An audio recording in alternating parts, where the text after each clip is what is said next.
Bismillahirrahmanirrahim. Saya yang sering menekankan kepada ikhwan dan akhwat, jangan merasa mengenal istri Anda ketika Anda menikahinya. Jadilah orang yang menjadikan setiap detik hidup sebagai ta'aruf seumur hidup. Karena dia memang tidak kita kenal. Ya Allah, Engkau misterius. Ternyata Kau penuh kejutan. Di setting mental kita harusnya begitu. Dan jangan ekspektasi tinggi-tinggi. Menuju pernikahan itu lebih bagus punya obsesi, bukan ekspektasi. Anda tahu bedanya ekspektasi sama obsesi?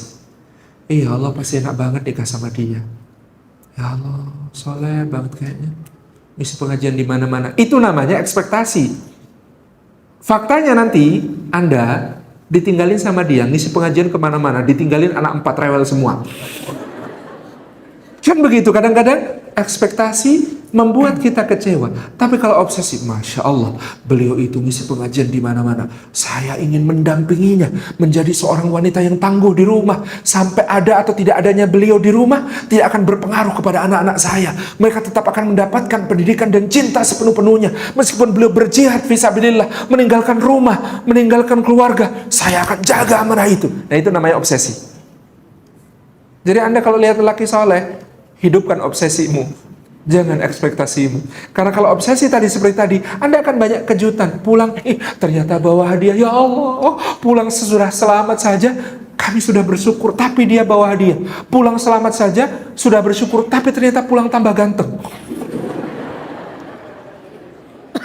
Sampai petugas lounge Garuda Indonesia di Soekarno-Hatta itu apal sama saya. Karena kalau masuk lounge itu yang diminta pertama, Mas, handuk dan lain sebagainya siapkan, saya mau mandi.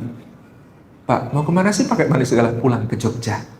Oh, pulang itu harus mandi, Pak? Iya, karena kalau kita pergi, itu kita bertemu kepentingan. Tapi kita pulang, kita bertemu kesetiaan.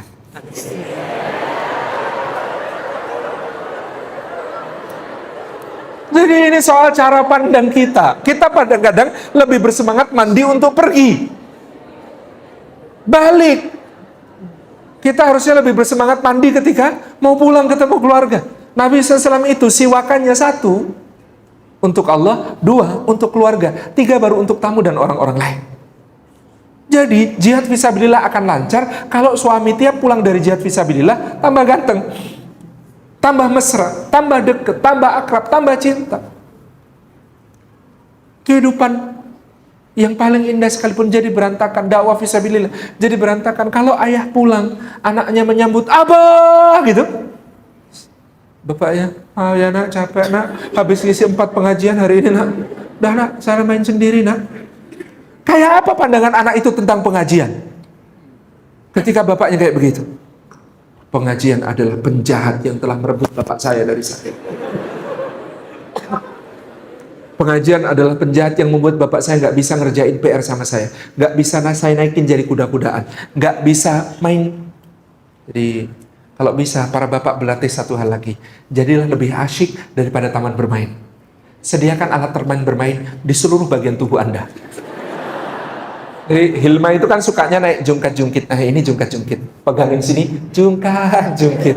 Nanti diubah sedikit jadi komedi putar. Pegang begini, diputar gitu. Ini komedi putar namanya. Nging, naik turun, komedi putar. Nanti kemudian apa namanya?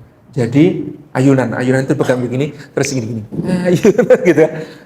Nah, kalau Anda itu lebih asyik daripada taman bermain, itu taman bermain tidak menarik bagi Anda. Apalagi game online, nggak menarik. Bapaknya lebih menarik daripada game online. Touchscreen-nya lebih mantep. Pencet sini bunyinya beda dengan pencet sini bunyinya beda gitu. Tabarak rahmat gitu. Jadi istri juga harus begitu, lebih menarik daripada game online-nya suami gitu.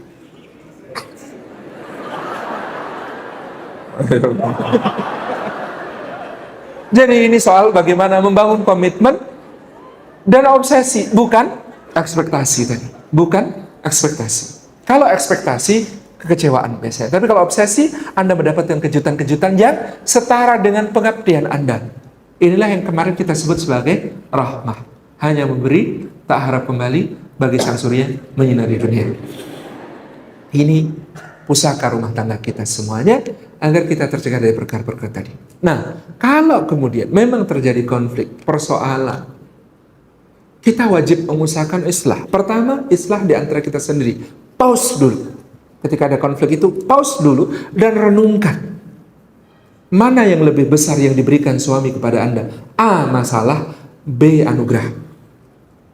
Lewat dia, Allah memberikan apa saja kepada Anda. Demikian pula suami. Pause dulu. Saya sudah nggak bisa sama dia. Kenapa? Kita ini kadang-kadang bermasalahnya, ada suami gitu ya, udah nggak tahan sama istrinya. Tapi karena apa? Karena ada wanita lain yang kemudian membuat dia tahan gitu. Ini godaan yang sangat semu. Wahai ikhwan, hati-hati. Orang itu tampak cantik karena apa? Karena dia tidak ada masalah dengan kita. Secantik apapun seorang wanita, kalau utangnya nggak dibayar-bayar, harusnya normalnya di mata Anda tidak akan lagi cantik. Kita kadang-kadang membandingkan istri kita yang tiap hari ketemu, tentu saja banyak masalah karena sering ketemu, dengan yang sesekali ketemu, karena ketemunya dengan dia hanya di saat-saat senang-senang. Gathering kantor, kan senang. Pekerjaan, kan senang. Apa senang? Ya ketemunya dengan wanita yang itu hanya dalam soal senang-senang saja. Ketemu dengan istri, senang maupun susah. Tapi yang terbayang susahnya, karena senangnya kalah senang dengan yang di kantor. Padahal kalau Anda nanti sudah berumah tangga, bahkan dengan wanita yang kemudian tampaknya isinya hidupnya senang terus itu dengan Anda itu, masalah dia akan lebih ruwet daripada Anda.